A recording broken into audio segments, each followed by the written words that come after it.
Hello, everyone, and welcome back to The Rundown. I will be your host today, Craig DeLuz, coming at you from the West Coast, the left coast, behind the Iron Curtain, otherwise known as the Sierras. And today is Hump Day. Mike. What day is it, Mike?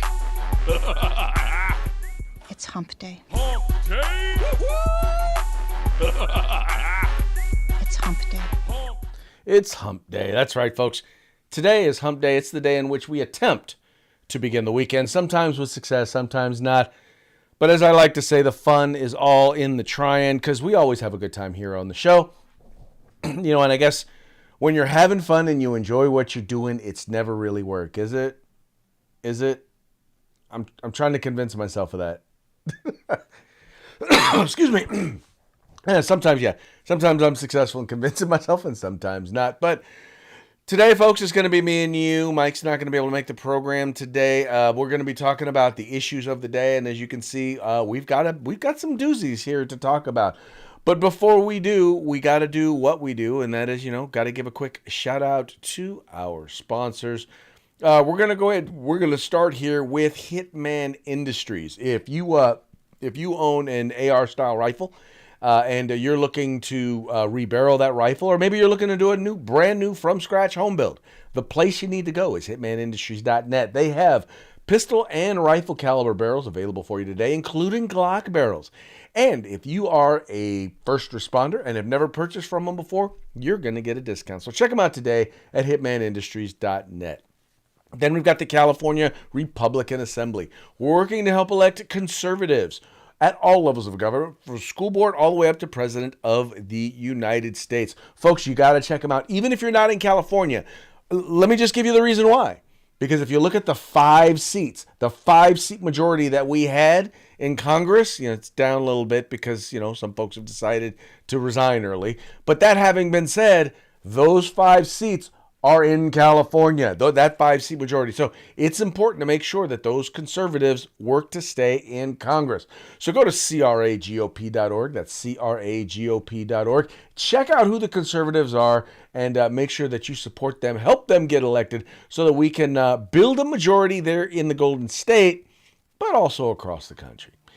Next, I wanted to encourage you to visit hogholsters.com, the home of Hog Holsters. That's HAWG Holsters, helping Americans wear guns. The top of the line concealed carry tactical holsters. No matter what firearm you're using or handgun you're using, no matter what your setup, trust me, I'll bet you they can hook you up with a quality holster. Just go to hogholsters.com. Make sure you use the discount code The Rundown. That's all caps, no spaces, just like it is right up there, and you'll get a discount on us.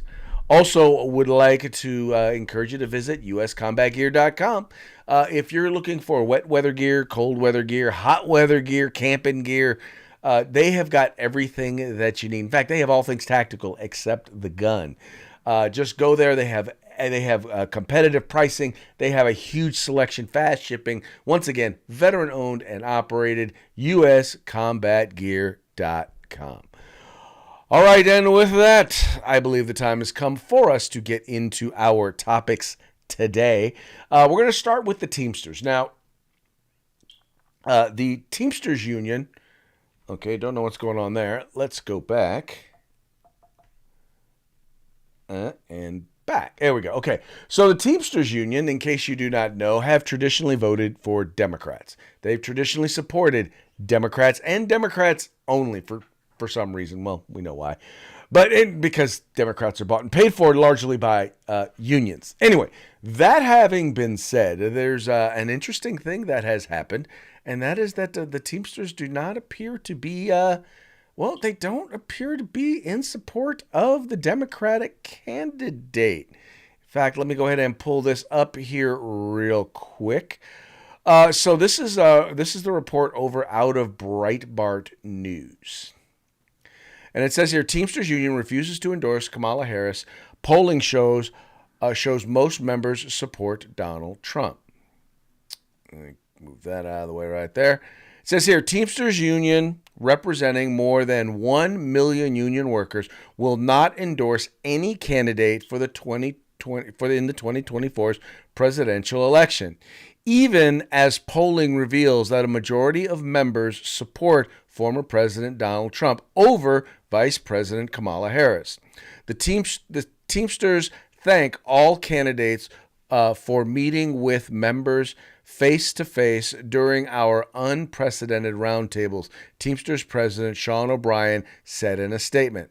Unfortunately, neither major candidate was able to make serious commitments to our union to ensure the interest of working people are always put before big business.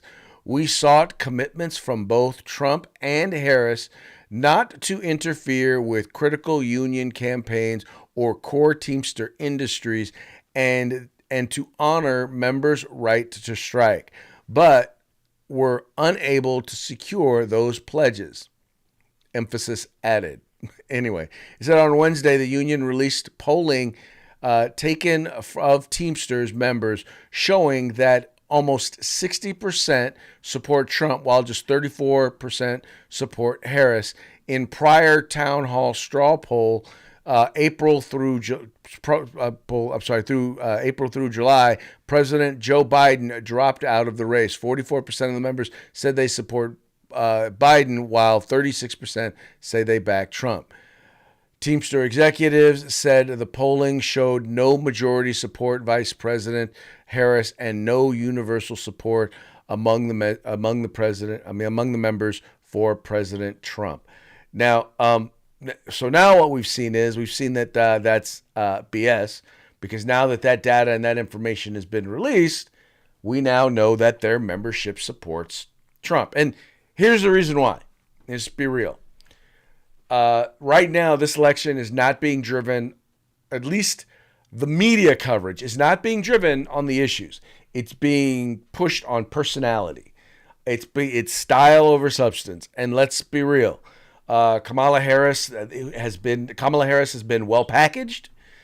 She has decided that she is not going to do many, if any, interviews or release many unscripted statements. And as a result, she seems to have style, right? She doesn't talk about issues because as soon as she opens her mouth on issues, she comes up with bad ideas, and all she demonstrates is bad ideas. She is running on change. She is the change agent. She's running on hope and vibes and joy. I'm sorry, not hope. That was Obama. She's joy. So she's running on joy and positive vibes and feel good, except we don't feel good about Donald Trump. And the vibe is, well, we're going to say bad things and we're going to call him Hitler. And, if someone happens to take a shot at him, that's unfortunate, but, that's not going to stop us from saying what we're going to say. That's the Harris campaign strategy. That's the Democrat campaign strategy as a whole. Trump, on the other hand, he's focused on, Haitians eating cats and dogs and talking about how dumb Kamala Harris is. And, I'm not going to fact check either one of those. I'll let you decide for yourself. But he's very much focusing on the personal stuff and not really digging deep. Well, let me clarify. He is talking about the issues. He's not doing it in a deep and substantive way, but he's making it very clear. Things were here when he was president, and now they're down here. They were doing well, and now they suck. So it's kind of like, okay, with me, without me. With me, without me. With me, without me. Thinking about being with me, but without me, right? That's what he's running on. But we're not really talking real deeply about the issues. And that's kind of part of the problem, right? Because we can't get a media that is willing to actually sit down and I don't know, talk about the issues, right? Actually put the issues before the people. I don't know. The reason why the media doesn't want to do it is because it's for two reasons. Number one, they know that Kamala Harris can't really talk about the issues. Whenever she does, like whenever she talks about the economy, let's see, she goes to her script. I was born a poor black child. Oh, no, I'm sorry. That was the jerk. I was born to a middle-class working mother. who had to work very hard and wasn't able to buy her first home until I was a teenager. And by the way, that home, in case you're wondering, was not in Oakland. She never lived in Oakland. It wasn't in Berkeley. Yeah, the crazy whacked out place. It was in Canada. Canada, right? So that's where she spent her formative years. Anyway, all that having been said, so she can't really talk about the issues. When you ask her about the economy again, she talks about inheriting COVID and inheriting COVID unemployment, which is actually blue state governor unemployment, because they're the ones who shut down all their businesses, shut down all the businesses in their states, right? They're the ones who shut everything down. So she talks about that, and she talks about January 6th. She never talks about the economy. When she talks about the border, you talk about why is the border so bad? She talks about this bill that she pushed that, oh, by the way, would have done nothing to secure our border. And that's why she talks about how she pushed this bill that would have gave funding and it would have hired agents, supposed border agents, not so that they could do security, but so that they could process people and just get them into the country faster. Right? That's why Republicans didn't support it. It had nothing to do with whether Donald Trump supported it or not. But no, she blames Donald Trump because that didn't pass. Then she completely ignores the 93 executive orders, executive actions that Joe Biden took on day one that swung open the border to allow people in. Right? They're not going to hold her accountable. That conversation is never going to take place. Never, because the media is too scared. The media is too scared because they know. The thing is Kamala Harris is not change. She's more of the same. She's younger. She's prettier. She's not senile. But she's more of the same. How do I know? Because she's already in the administration. She's already in the White House. Probably the de facto president of the United States. If not her, it's Joe Biden. But we already know all this. And that's the reason why you're never going to hear anything. That's the reason why there's never going to be any real conversation about this in the media. You're not going to hear it. It's all going to be based, it's all going to be based on feel good and vibes. Now,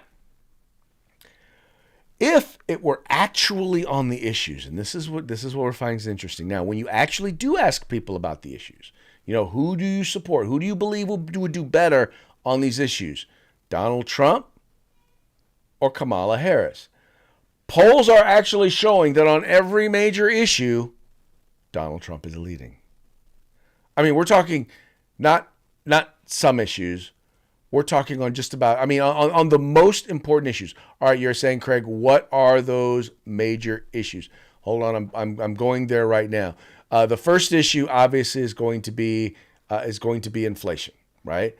People are very concerned about where things are when it comes to inflation. Where did I save that at? Maybe I saved it in screenshots. Let's try those. No, didn't save it there either. Oh well, never mind. All right, I was going to pull up the graphic for you, but let's go over here to the news article, and I'll pull it up there. There we go. All right, it says here, this is being reported by Fox News. Americans favor Trump on immigration, support mass deportation of illegal, poll finds. All right, this is just one of the issues where this is approximately 54% of respondents strongly or somewhat support the idea of mass deportations, right? That's just one issue where they support him.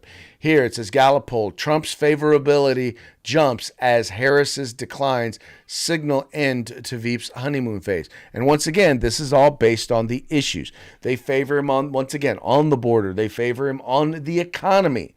When it comes to the economy, more people believe that Donald Trump will actually have a positive effect on the economy than will Kamala Harris. Same thing on crime. They believe that Donald Trump will have a greater effect on crime than will Kamala Harris. Now, all that having been said, he's still behind her by 2 points in the national poll. Now, anyone who follows how we do elections knows that's doesn't matter. The national poll really doesn't matter. It matters. It matters in this sense. In order for Kamala Harris to win, she's going to have to be beating him by a minimum of 5 percentage points. Absolute positive minimum, because in every single national poll that's been done, it's never even been close to the Electoral College when it comes to Donald Trump. In the last couple of elections, every time Donald Trump has run, right, he's always outperformed these polls. Always. So you're going to have to account for that. Now, where the election is really decided is going to be among undecided voters in swing states, right?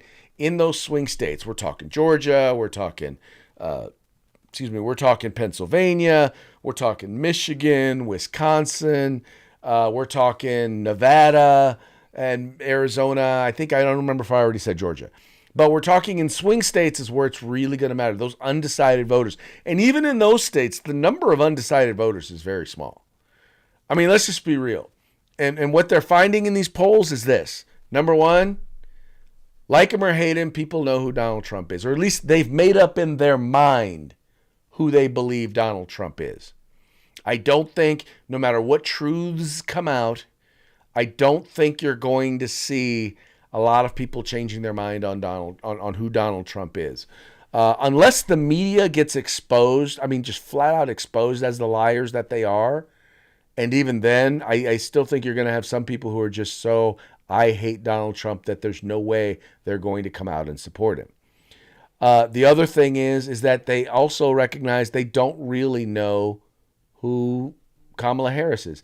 And I don't know it's that they don't know who she is or they don't trust who she is. And the reason why they don't know is because, well, you know, she's been the vice president, but where does she differ from President Biden on issues? She said she doesn't.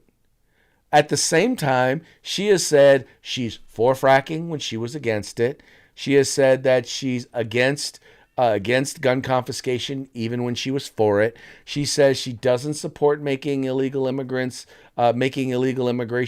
a non-criminal act, even though she said that she was for it. She says she doesn't support universal health care, even though she was for it.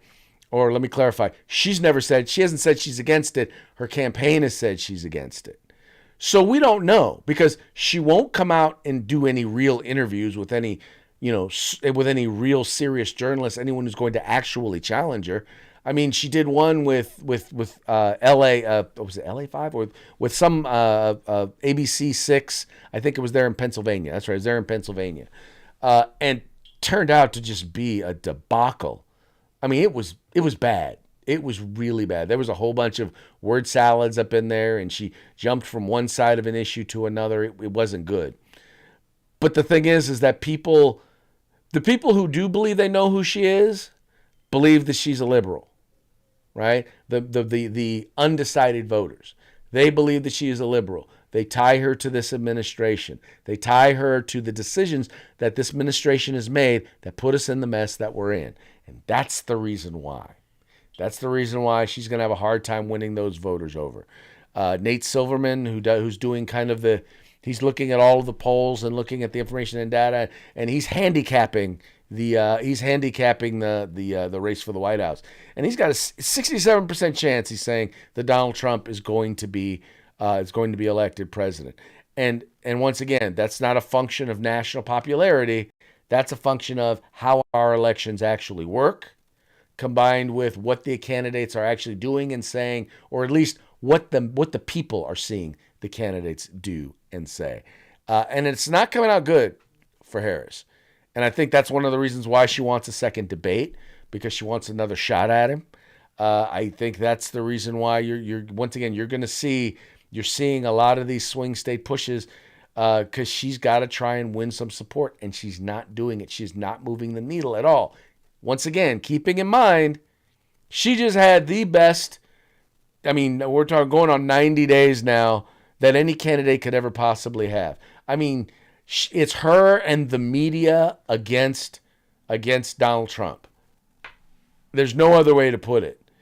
The people who are supposed to hold our elected officials accountable have decided they are in the pocket of Kamala Harris, and that's just the way it is.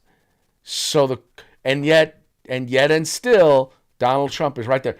Dude has 34 criminal convictions, felony convictions, that everybody who looks at it, who is objective, knows was staged and knows is political lawfare. They know it. Everyone knows it. Everyone sees it. But to the Trump derangement syndrome, anti-Trump faithful, they can't. They refuse to. They have taken the mark of the beast and decided that no matter what, they're going to be anti-Trump. Now, let me just be clear about this. I am not a blind Trump supporter.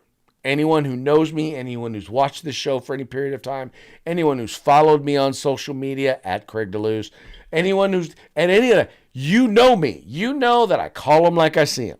When Donald Trump does good, I say he does good. When Donald Trump does bad, I say he does bad. I also recognize that 90% of Donald Trump's problem is not what he does. It's what he says. It's what he says. Because when you look at what he does a lot of good stuff. When you look at what he says a lot of, by the way, just so you know, he says a lot of good stuff too. But I think, and we all have like that uncle or that grandpa or, grandpa's brother, uncle.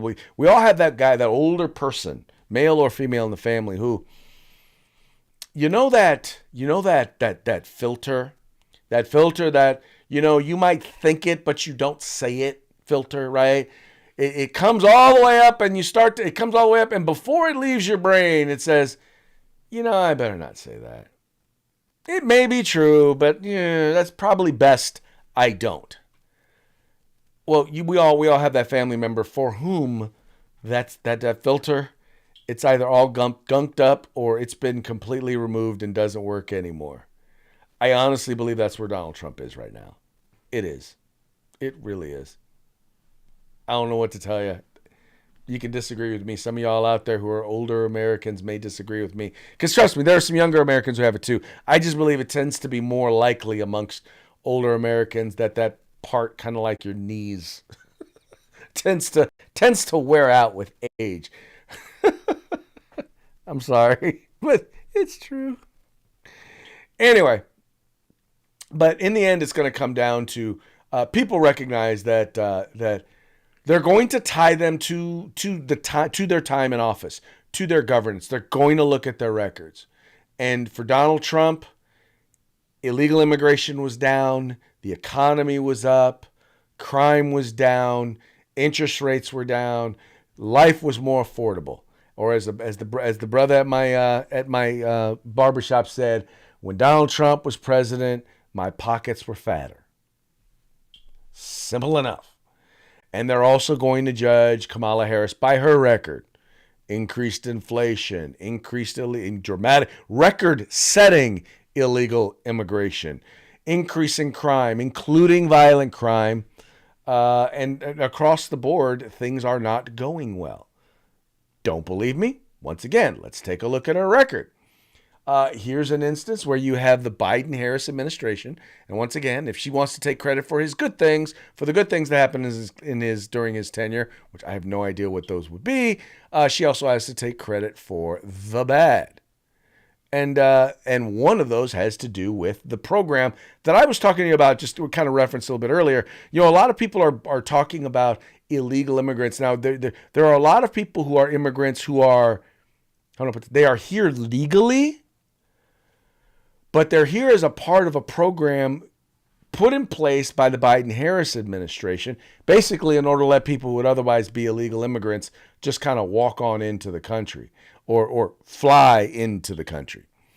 And that's what's being pointed out here over at the New York Post. It says Biden-Harris administration's signature immigration programs let in 1.3 million migrants, including gang members and terror suspects. Just 5 months before Luis Miguel Calzadilla Rojas, a Venezuelan migrant and alleged Tren de Aragua gangbanger, was arrested after a shooting outside of a probation office in Aurora, Colorado. He was welcomed into the U.S. thanks to a controversial immigration program launched by the Biden-Harris administration. Rojas entered the country using CBP-1, an app that is designed to allow asylum seekers a legal pathway to entry into America. He's just one of 1.3 million migrants who have come into the country through legal routes created by the Biden-Harris administration in less than 2 years.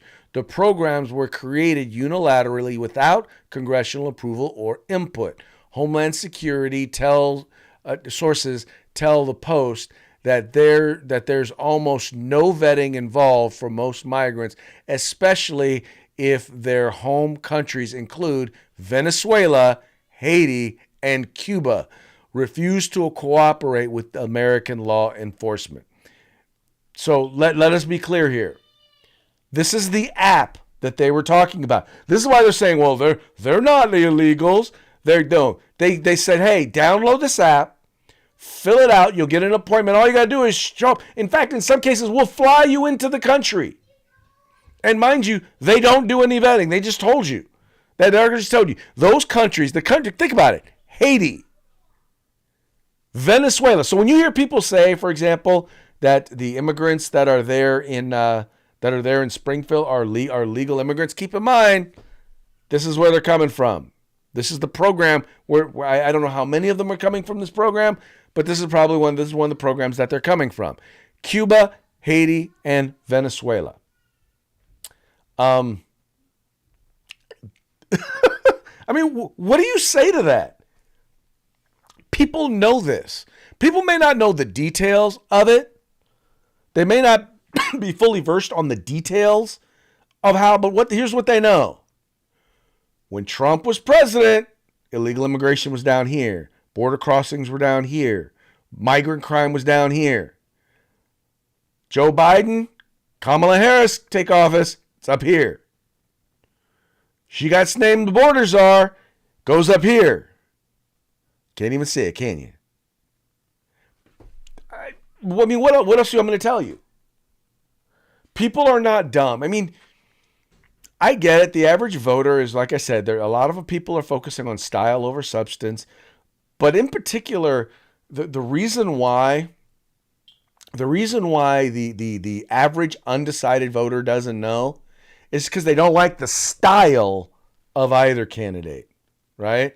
They don't like the dismissiveness of Kamala Harris. They don't like the word salads. They don't like that she treats people like they're stupid or talks to people like they're stupid.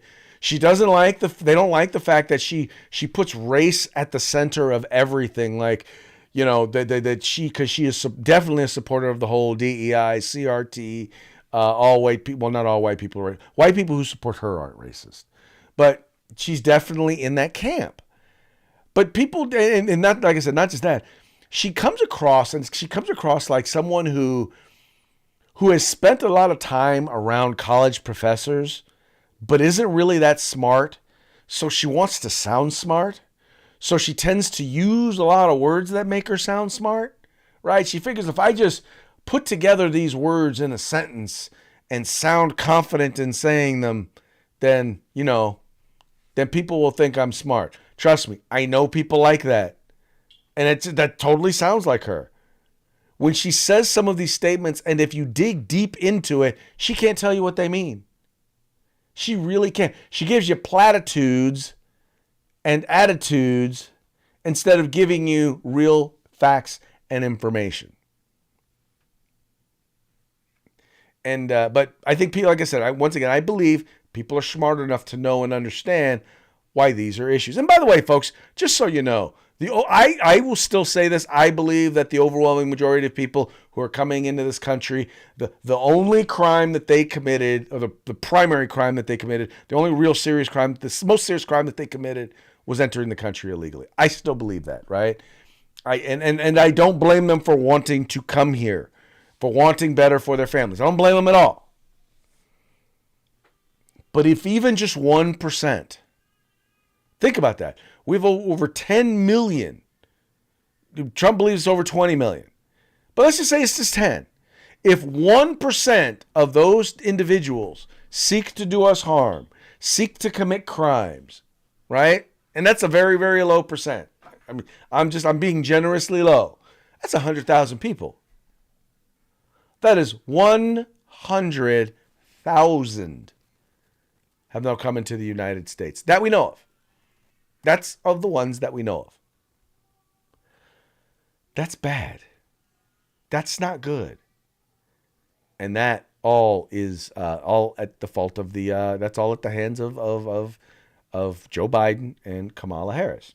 And I give you an example of some of the crimes that are being committed. I mean, they're not just victimizing U.S. citizens. They're actually going after and they're actually victimizing other migrants. And then, by the way, this is not, or they're other immigrants. This is not unusual, right? This, by the way, is not unusual in many communities. The Asian community, a lot of times when you have people who live in certain communities, they come from countries where there's not a lot of trust in law enforcement, because in other countries, law enforcement actually is corrupt. You know, I'm not saying we don't have corrupt cops here, but for the most part, 99% of the cops here are good. They're good people. They're there. They're handling their job. They're servants of the community, right? But the corruption is systemic in many of the countries where these folks come from. So when they come here to the United States, they don't trust law enforcement. And people victimize them for that. We were having an issue here in Sacramento with home invasion robberies. People coming in and robbing people in their homes, and a lot of Southeast members of the Southeast Asian community. Anyway, this is a report from KTLA 5. It says DOJ, this is from the DOJ, illegal immigrants kidnapped other migrants, held them for ransom in LA across the Southwest U.S. A Honduran man living in New Mexico has been federally indicted for allegedly conspiring to kidnap an illegal Guatemalan immigrant and demanding a ransom payment from the man's SoCal family as a part of a multi-state operation. According to the United States Department of Justice, Darwin Giovanni Palma Pastrana, damn, what's all these names? Conspired with others to kidnap and hold for ransom migrants illegally crossing the U.S.-Mexico border. Once they were in the U.S., the migrants were driven to stash houses in Phoenix, El Paso, Texas, and Albuquerque, New Mexico. Upon arriving, the migrants' cell phones were seized and not returned to them. Other times, Palma and his co-conspirators, including other illegal Honduran immigrant named, we're just going to say Eduard Nunez, would drive migrants to various locations, including Los Angeles, to reunite them with their family and friends. In one specific incident this year, Palma told Sauceda that a Guatemalan man who illegally entered the U.S. from Mexico had to have his family pay them $1,500 in order to secure his release. Now, once again, this is illegal migrants. These are migrants who have already broken the law, and now they're victimizing other illegal immigrants. Now, you would think that people would realize that this is what happens when you create an underground. When you create and this is really what this is. It's a black market economy for immigration, right? It's when you welcome people in, and places like California they're the ones that are guilty of this. California provides incentives for people to come here illegally. They encourage people to come. Free health care, free medical, same thing. Free housing. I mean, they'll do everything possible to encourage them to come here. And then wonder, why do we have so many? And if you think it doesn't increase the cost in your classroom, in your community, you're not paying attention. And once again, the worst part is they're victimizing each other. They're not just victimizing you. They're not just victimizing the victimization of the taxpayer is just the most obvious things. There are tons of ways in which they are victimizing people. and it is sad. Anyway. All right, folks, that brings us to our parting shots. Parting shots are brought to you by Hog Holsters. Just go to hogholsters.com. Use discount code The Rundown, all caps, no spaces. Get your Hog Holster today. And by the way, there are people who are not necessarily conservatives who are, well, they're out there. And they are speaking their piece, and they are saying, you know what? No more. And, well, here's one example of that. Thank you. Let me ask you. Can you help me with the solution you'd like to see me do? Surely, I can help you with the solution. I can give you I give you one simple answer. Send them back. That's the only solution. That's it. Other than that, they will surpass us. It is math. It's simple math. They will overtake us in numbers at the rate that they have kids. They cannot be U.S. citizens. You are dooming our next generation to subservitude. I'm telling you this. Okay. It's just simple math. I know, but that's it. It's simple math. I'm very good at math. Let me share something with you. Most of the persons that are here right now, under the technical definition, do not qualify for asylum. I'm not concerned about that. I'm concerned about the children that they have. They will be U.S. citizens, and they will have a voting block. All we have to do now is look at the Hispanic voting block they have now. They get everything they want. Look at our communities. You should see the schools that they have as compared to the... You know, I would only amend his statement in one way, and that would be to basically say, dude, let's start by not letting them in. Let's start by having a process that is fair. You want to apply for asylum? Apply from the country where you live. Apply from outside of the United States to come into the country and gain asylum. Right?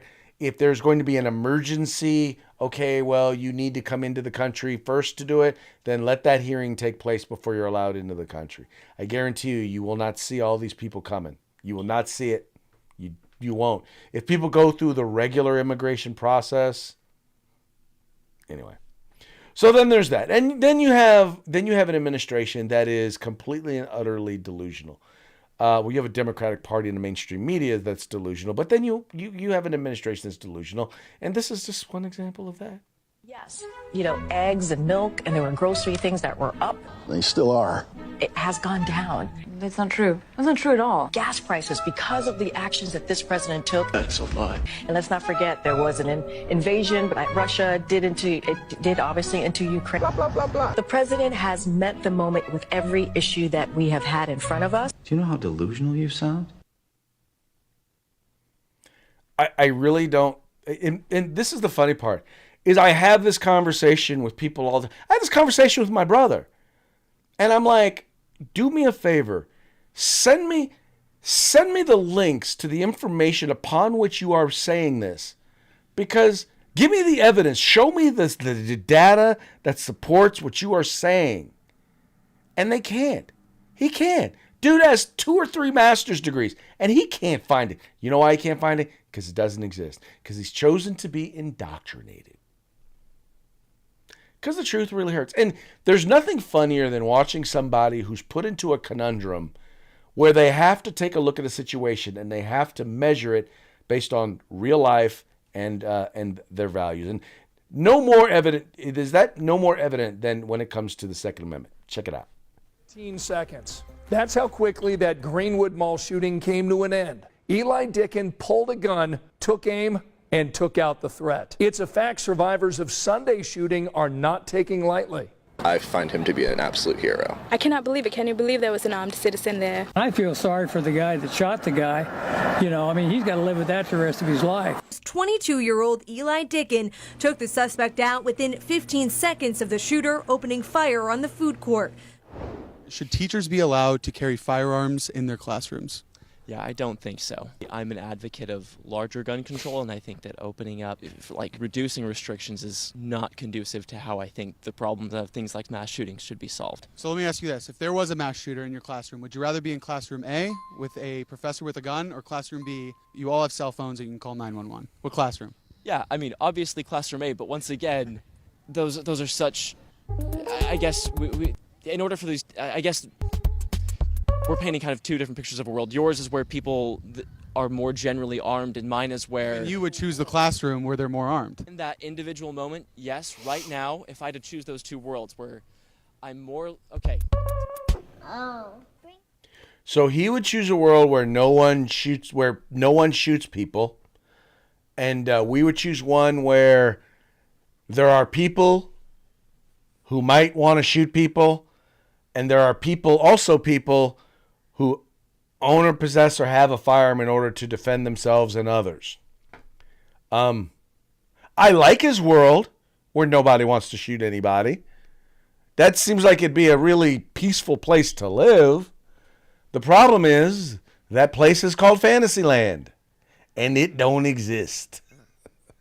As is the case with many of their policies.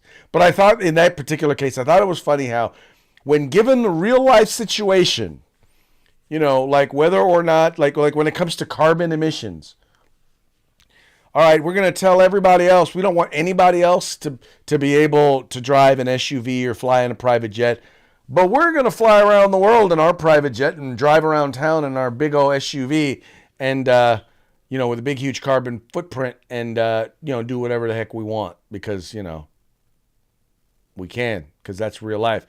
And that's unfortunately, that once again, that goes, Democrats govern based on feelings. They govern based on intent and feelings and feel good stuff and not really on reality. Anyway, I got a couple of holler outs here. Trump 2024. That's Gary Lighton. It says, dude, you really argument for gun control is idiotic. This is Mr. Ron Hogan who is saying this. No, my argument for gun control. I'm not arguing for gun control. Yeah, if you thought I was arguing, if you think I'm arguing for gun control, I hate to tell you this, but you're really the one that's kind of idiotic. Would encourage you to go back, take a look at the program. No, I don't stand for gun control. What I'm saying is that if I could live in a world where nobody shot anybody, okay. But that world doesn't exist. So I want to support people's idea of where we stand. And if you think that's what that video showed, Ronnie, I encourage you to go back and watch it again. It is not supporting gun control. The guy talking was a supporter of gun control. What the whole point of it was, the kid was trying to show him, even though he supports gun control, he recognizes what was the safer place to be. And the safer place to be was the guy was in the classroom with the teacher with a gun. In any case, I'm going way over time. Ronnie, appreciate you, sir. Thank you for chiming in. Thank you, everybody. Oh, by the way, got to give a quick shout out to my sponsors. We got Hitman Industries, rifle and pistol caliber barrels available for you today at hitmanindustries.net. The California Republican Assembly. Check it out. Electing conservatives at all levels of government, from school board all the way up to President of the United States. Then you've got Hog Holsters. Just go to hogholsters.com. Use the discount code The Rundown. All caps, no spaces. Get your Hog Holster today. And then finally, you've got all things tactical except the gun at uscombatgear.com. And with that, we will be out of here. Thank you so much for tuning in. Thank you for liking and sharing the program and encouraging your friends to do the same. Once again, Ronnie, thank you so much for commenting. But let me just say this to you, Ronnie. If you thought that's what I was arguing for, let me just tell you, I was not. I will go back and look at it and see if I misspoke, and I'll even look at the video. But I think you're wrong. But just so you know, no, I do not support gun control. Peace.